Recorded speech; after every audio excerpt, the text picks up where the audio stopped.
Several minutes of commercial-free football starts now. Here are the Purple Mortgage Guys. Hey guys, welcome back to another episode of Purple Mortgage Guys. Immediately after another tough loss, we're not eliminated from the postseason yet, but it's starting to feel like it's becoming a long shot and maybe a waste to make it. Just so many games this year where we can't close it out or come up with the play to come back. But I also can't remember a Minnesota Vikings team, where we've been down this bad injury-wise. And it seems like no matter who comes in the game, we fight and have a chance to win. If you look at the Lions roster and their record on the year, and you look at how many injuries we have with, down wide receiver 2, down quarterback 1, cornerback 1.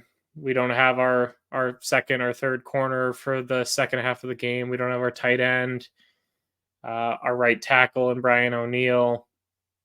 I mean, all season long, it's just been an absolutely decimated lineup.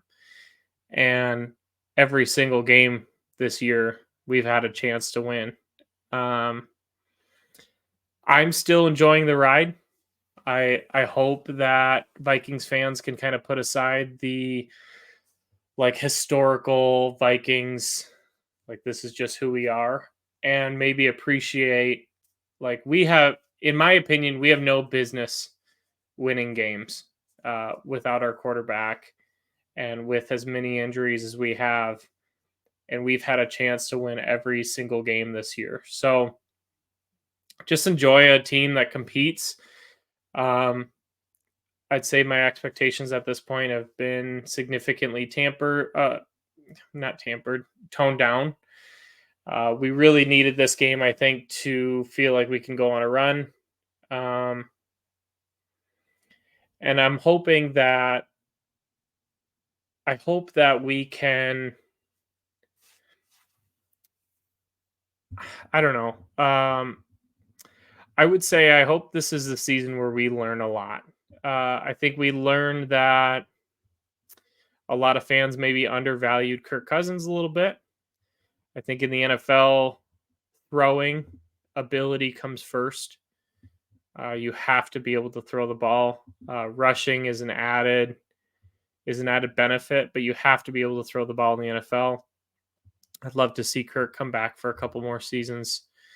And if there's a way that you can find out to maneuver the cap to extend JJ, keep Daniil around, and keep Kirk at quarterback, that's what I want to see.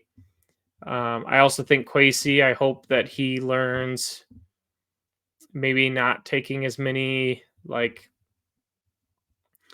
boom or bust players like a Marcus Davenport, someone who has an injury history and then also maybe a will of playing. I just don't think you can give such a guaranteed contract to a player who has an injury history on a 1-year deal where he gets all of his money and then he really finds there's no reason to come back and play. Shout out to someone who like Jordan Hicks, who is an older veteran who almost had his leg amputated 4 or 5 weeks ago and is out there playing with the team, trying to get things done. Super fun to watch. And I don't think I've ever enjoyed watching a below 500 Vikings team as much as I have this year. It just seems like they fight and fight and fight. And it's been really frustrating because I think they have all the potential in the world. And there's just these dumb mistakes that cost them almost every game this year, but they're in every game and they're competitive and they just fight. And I do enjoy watching, competitive football where we have a chance in every single game.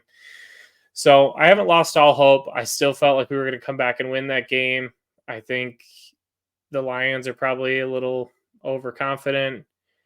Um, they've got a relatively healthy roster, and they struggled to beat the Vikings with a backup quarterback and no Hawkinson and no Jordan Addison for half the game, and just so many injuries piled up. So I'm just kind of wanted to lay out my immediate thoughts.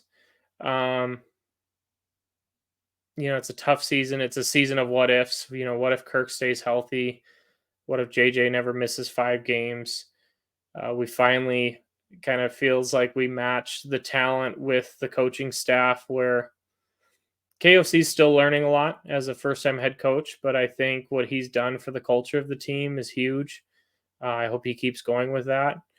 Um, Brian Flores, with what he's done with the personnel, the personnel is not great, and he's kind of gone towards everyone's strengths. So just a major season of what ifs and what could have been. Season's certainly not over. You beat the Packers and you beat the Lions, and you could make your way into the playoffs and have a shot. And I hope so, for the fact that I want to watch at least one more football game before the long off season. Um, but it's a special team. I think. I already said this, but I hope that everyone can kind of recognize all the adversity that we've faced this year as a Vikings team, and appreciate what they've done to overcome it. I did want to mention Brent chimed in right before the game started. Let me find it here real quick. I do believe he had a bold prediction hit, and he was probably pretty close on the score as well.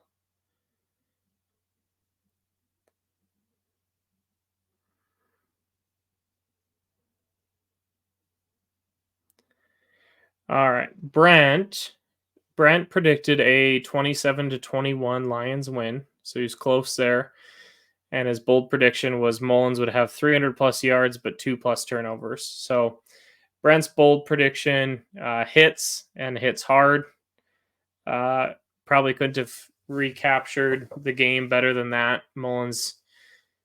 When Mullins hasn't made critical mistakes, he's running the heck out of our offense. He's moving the ball like crazy. He looks really good, but these mistakes are just absolutely detrimental and killers to the team, to the offense. I think transversely to the defense, having to go back onto the field after a drive that's moving, and a turnover happens. So really tough. Brent's son, Griffin, his bold prediction was Jordan Addison to have over 100 yards and the Vikings win 31-28. Maybe if Jordan Addison stays healthy, he gets the 100-yard mark, and maybe we do win 31-28. So that injury is a big one.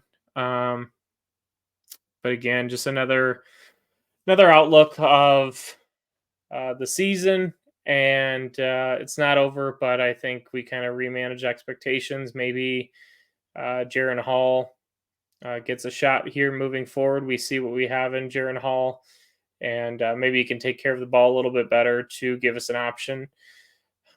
I still feel like Mullins is the right move. Again, when he wasn't making those turnovers, he was moving the ball so well.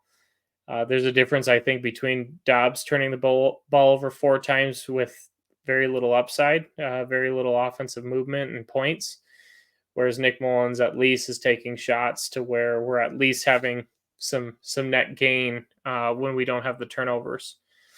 I think Jaron Hall offers a little bit more, conservativeness. Take care of the ball, limit the possessions by the opposing team, but he's got to be able to push the ball down the field, similar to Nick Mullins. So we'll see. We'll chime in probably midweek next week and see who the starting quarterback is going to be for the Minnesota Vikings. I'd love to see Jaron Hall get a shot. At this point, you could make the playoffs, but it's not looking great. So I'd kind of like to see what we have there in Jaron Hall. And I don't know, see if you really need to go all in at a quarterback next year. Even if you bring Kirk back, I think you need to get a guy for the future, and it's such a deep quarterback class. Trying to think. Any other thoughts here? We went away from Ty Chandler pretty early, which I don't know was the best move. You're putting the ball in Nick Mullen's hands quite a bit. My bold prediction almost hit. We almost had a defensive touchdown. I think ultimately it was probably the right call. It did look like Jared Goff's hand was moving forward, but obviously a big momentum play. And then, certainly a handful of penalties that I didn't agree with. Probably the biggest being the roughing the passer on Pat Jones. Just didn't see it whatsoever. And on 2nd and 26, getting a automatic first down penalty that ends up leading to a field goal is pretty big play for both time of possession, score. Vikings getting the ball back, maybe with decent field position. So you never want to blame a game on penalties, but it just feels like that officiating crew, going back to Kansas City and this game, just it's tough to see. A lot of games that feels like the refs maybe are a little bit too much involved in. So we'll see. I think ultimately, as Vikings fans, we have to be grateful for the coaching staff instilling a culture where every 50, all 53 players on the roster are coming in and contributing and stepping up when someone goes down. Again, I can't think of a team that I've watched in my lifetime that has faced this much adversity in injuries and competed and been in every single game this year. So I think we're in great hands with the coaching staff. I know a lot of people are upset about Lewis Cine. Every week when the inactives are listed, it's kind of a constant reminder that our first round draft pick, Lewis Cine, is looking to be a big bust.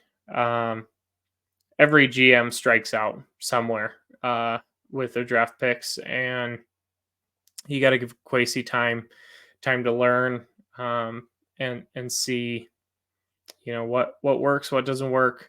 I did like Lewis Cine as a player coming out of Georgia. I felt like he was all over the field on the national championship game, and obviously a devastating injury when your leg breaks in half can significantly impact that. So who knows? Maybe he can figure it out, but these are just kind of my whirlwind of thoughts after a few beers and a tough Vikings loss. So cheers to at least 2 more games of Vikings football. I'm going to be rooting hard and watching close like I always do, and just trying to enjoy every last second of Vikings football until the year's over. And here's a look at, I guess we'll recap in a few days here, see who the quarterback's going to be, and hopefully we can at least salvage a little bit of happiness in the season and take care of the Green Bay Packers with a decimated roster, and maybe eliminate the Cheeseheads from contention. But thanks for watching. Don't forget to subscribe, hit the notification bell so you know when we post. And again, hopefully I've got Brent and Tanner back with me here shortly. Thanks.